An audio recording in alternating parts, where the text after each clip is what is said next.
ఓం నమ శివాయ. శ్రీమాత్రే నమ. దసరా నవరాత్రి ఉత్సవాల్లో భాగంగా 5వ తారీఖు శ్రీశైలం నందు అమ్మవారు చంద్రఘంట అలంకారంలో మరియు స్వామి అమ్మవార్లు రావణ వాహనంపై దర్శనమిచ్చారు.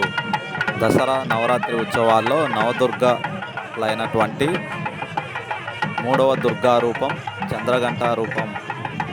కొన్ని ప్రాంతాల్లో అన్నపూర్ణాదేవి రూపంలో కూడా పూజిస్తారు. ఈరోజు నైవేద్యం కొబ్బరి అన్నం నివేదిస్తారు. ఈ చంద్రఘంట అమ్మవారి రూపం శాంతస్వరూపం.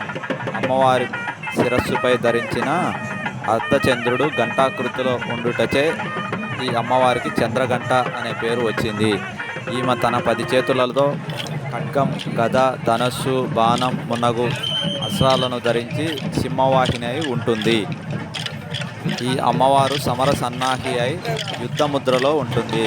ఈమె గంట నుండి వెలువడు భయంకరమైన ధ్వనులను విన్నంతనే క్రూరమైన దైత్య దానవ రాక్షసులు గడగడలాడిపోవుదురు. ఈమె ఘంటానాదం భూత ప్రేత పిశాచాది బాధల నుండి కాపాడును. చంద్రఘంట అమ్మవారి గురించి తెలుసుకున్నాం కదండి. నేను చేసిన వీడియోస్ నచ్చినట్టయితే లైక్ చేయండి, షేర్ చేయండి, సబ్స్క్రైబ్ చేయండి. మరిన్ని వీడియోస్ కోసం కామెంట్ సెక్షన్లో కామెంట్ చేయండి. జై హింద్.